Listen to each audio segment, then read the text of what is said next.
Coucou tout le monde, ici la loutre. Je suis de retour pour vous jouer un mauvais tour. Non, c'est pas vrai. Je suis de retour pour vous faire une guidance pour la semaine avec les énergies que l'on va ressentir cette semaine.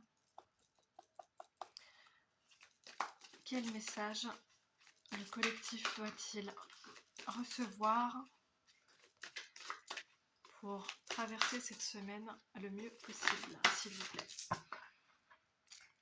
Alors, j'ai le besoin de sécurité avec l'oracle de l'enfant intérieur et le besoin de lien. Alors, je vous lis brièvement les petites descriptions. Le besoin de sécurité. Je ne sais pas vous, mais chez moi, il fait un temps pourri. Il pleut, il fait gris. Besoin de sécurité.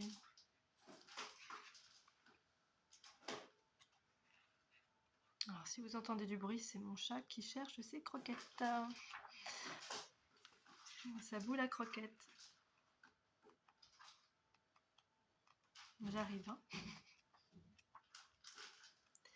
Besoin de sécurité, besoin de lien.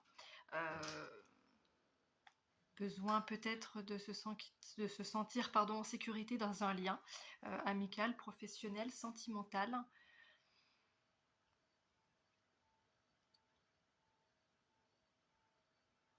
De se sentir plus entouré, plus materné peut-être dans ce lien.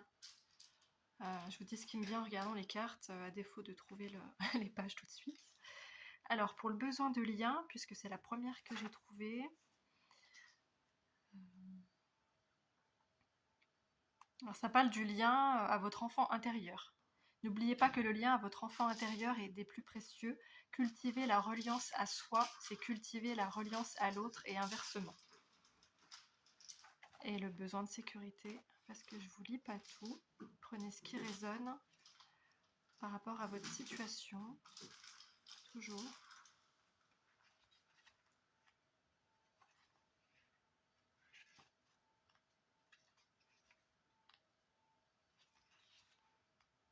Alors je suis désolée si c'est un petit peu long. Les cartes sont pas numérotées, donc je suis obligée de farfouiller.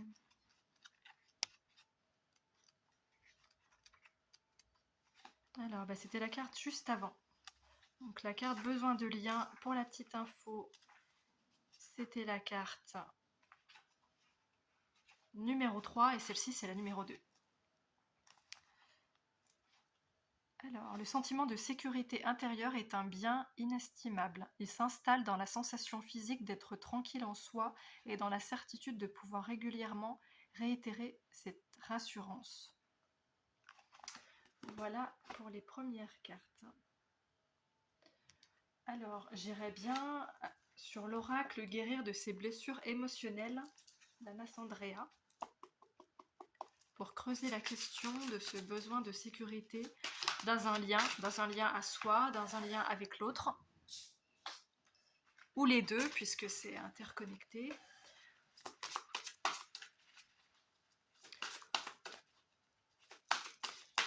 Voilà, qu'est-ce qui est touché dans cette insécurité? Qu'est-ce qui pourrait nous permettre de nous rassurer? Alors j'ai plénitude, bénédiction, donc c'est une carte assez positive. J'ouvre grand les bras pour recevoir la lumière, les grâces que l'univers m'envoie.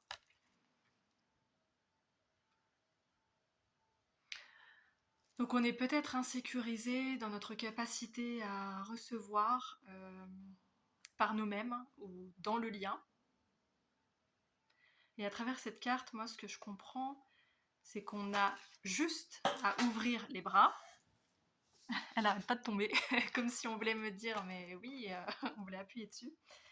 Qu'on n'a qu'à ouvrir les bras, qu'on n'a qu'à accepter de recevoir pour que cela arrive. Parce que des fois, on veut recevoir, mais intérieurement, il y a une part de nous qui s'en empêche, parce qu'elle ne se croit pas légitime, parce qu'elle ne se croit pas méritante, parce qu'elle pourra avoir de la culpabilité à recevoir plus que d'autres, notamment dans son entourage. Qu'est-ce qui me vient d'autre? Oui, ou avec le syndrome de l'imposteur. Oui, le sentiment de ne pas se sentir légitime, quoi. Voilà ce qui me vient tout de suite. En dos de deck, on a la plus grande partie de vous est intacte. Avec confiance, je me connecte et j'exprime de plus en plus la partie intacte et immaculée en moi, celle qui n'a jamais souffert de quoi que ce soit. Ça me fait penser quand même à la culpabilité, j'allais dire dont je vous parlais ou dont je vous ai pas parlé, mais ça me fait penser à la culpabilité et au fait de peut-être pas ouvrir les bras pour recevoir parce qu'on se sent pas méritant, notamment potentiellement à cause d'une culpabilité de recevoir plus que les autres. Voilà, j'ai peut-être pas mis le mot culpabilité, mais ça se tient pour moi. Et cette carte m'indique clairement qu'on n'a pas à se sentir coupable, que la partie voilà, intacte et immaculée en moi, enfin, d'avoir confiance en cette partie-là. Voilà. Que la plus grande partie de nous est intacte, qu'on est méritant. Qu'on a de la valeur aussi, j'entends. Parce que intact, ça me fait penser à sans tâche, euh, sans blessure, propre, sain, méritant, ouais. Alors, la carte d'avant, c'était la carte 57 et celle-ci, c'est la 8. Là, j'aime bien donner les chiffres parce que ça peut aussi faire penser à des années de naissance, à des mois de naissance, à des chiffres qui nous parlent, à des chiffres qui peuvent résonner avec le divin, comme la carte 8. Enfin, c'est plus le 7, mais la 8, c'est l'infini. Donc ça résonne quand même avec voilà, l'infini, l'univers, la vie. Je réfléchis au prochain oracle à prendre. Je vais prendre les énergies astrologiques. Et je pense que je m'arrêterai là après.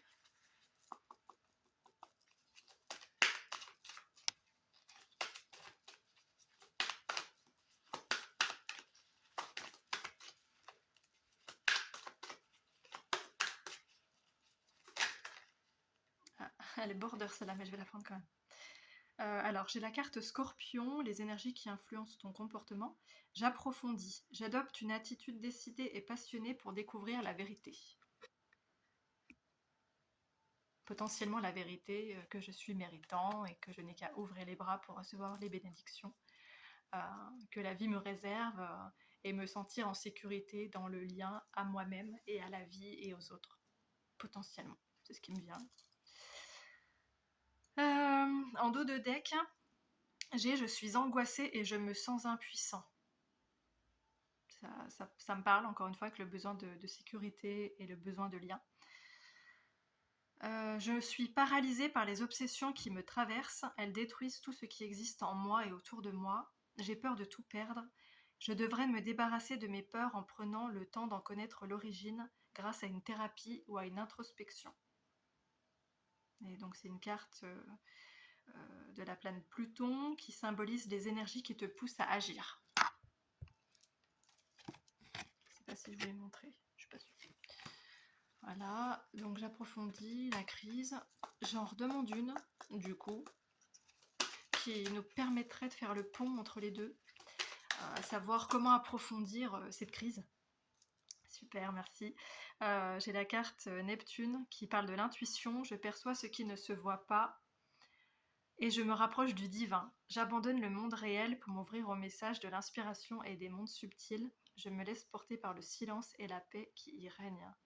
Je me connecte à la source créatrice de vie. Les planètes, les énergies qui te poussent à agir. Ou pas. C'est une carte comme ça. C'est une carte comme ça. Je suis désolée. Mon chat a fait du bruit. Je vais le prendre comme une confirmation. Surtout que j'ai entendu le gros bruit quand j'ai dit ou pas, les énergies qui te poussent à agir ou pas. Et là, bam. Donc peut-être que ça veut dire qu'on est poussé. Mon chat qui descend, je sais pas si vous allez le voir. Qu'on est poussé à ne pas agir et à se connecter à son intuition pour approfondir cette crise qu'on a à l'intérieur de soi, pour trouver comment se sentir en sécurité, voilà, dans le lien à soi, aux autres, à la vie, pour ensuite ouvrir les bras et recevoir des bénédictions, en se convainquant que la plus grande partie de nous-mêmes est intacte. Voilà, je bouclerai la boucle comme ça. Force. C'est pas des énergies évidentes. En tout cas, aujourd'hui, moi, c'est le sentiment que j'en ai. Donc voilà, j'espère que le tirage a été clair pour vous, qui vous a parlé. N'hésitez pas à commenter, liker, éventuellement partager. Euh, voilà, ça me ferait plaisir de vous lire. Et je réfléchis à d'autres choses que j'aurais pu oublier. Ou pas. Voilà, bah écoutez, prenez soin de vous et à la prochaine fois.